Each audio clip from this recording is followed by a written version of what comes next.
Let's see now what are our options when it comes to programming Hadoop. The most important thing to think about when you are programming Hadoop is that you cannot do any updates in place. So you can process your files, but the results are going to be stored in a new file. So Hadoop does not provide you an option where you can access a very large file and then do some update in the middle of that file. The second thing that you need to consider is which approach are you going to use when it comes to programming. We will see several choices, and they will differ in their complexity, they will differ in their ability to control the Hadoop, and also the productivity. And finally, you should consider the developer background. Some of the approaches are better suitable for programmers, while some of the approaches are going to be more approachable to data professionals. Our first option is going to be Java.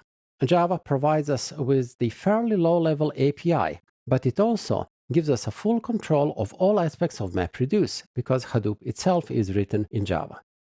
For writing daily Hadoop tasks, you will find that Java API is a bit cumbersome, and you typically need to write quite a bit of lines of code in order to achieve even a simpler task. But again, you have a great control. If you still want to stay with Java, but you would like greater productivity, you should look into cascading. Cascading is an open source Java library, and you program by assembling data flows, and these data flows get translated to MapReduce jobs.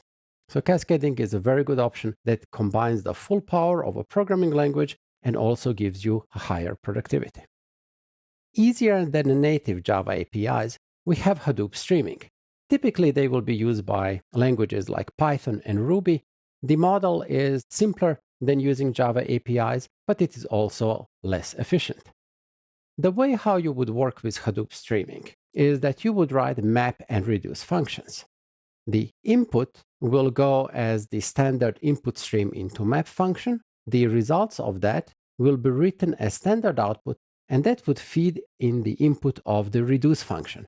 And finally, the output creates the resulting file. So the model is fairly simple. The code tends to be much shorter than the Java code. Our next choice is Hive. Hive is a SQL-like language, so it is a great starting point for data professionals. You will find that Hive is significantly more productive than Java, but the SQL that is used by Hive is not as rich and powerful as the SQL dialects found in modern database systems. Still, we can extend Hive by writing various user-defined functions. Hive is a great starting point for experienced data professionals. One of the possible drawbacks of Hive is that as you are writing SQL, you may have to write a complex SQL statement at once, so it may be difficult to write Hive programs little by little.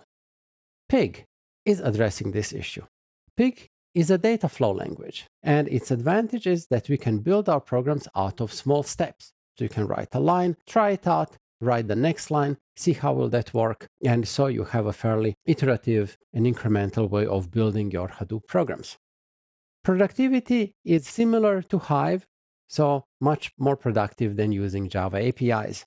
But Pig itself is designed to handle relatively simple flows, so there are no control structures or iterations, and we can extend it using user-defined functions. Our next choice is Scalding. Scalding is a library that is built on top of Scala. Scala is a modern programming language. It is a descendant of Java. It runs on JVM. It's compatible with Java programs, and you can mix and match Java and Scala parts of the program. Scalding has a very elegant model. The programs will look like we are manipulating in-memory data structures that are coming from standard Scala libraries, things like collections, lists, and so on. And these programs will then get translated into MapReduce. The programs tend to require very few lines of code, which are also very easy to read and understand. And one of the things that we like about Scalding is that it is built on Scala, it is a library, so we get to enjoy the full development ecosystem, which consists of modern IDEs. We also have the tools for continuous integration testing.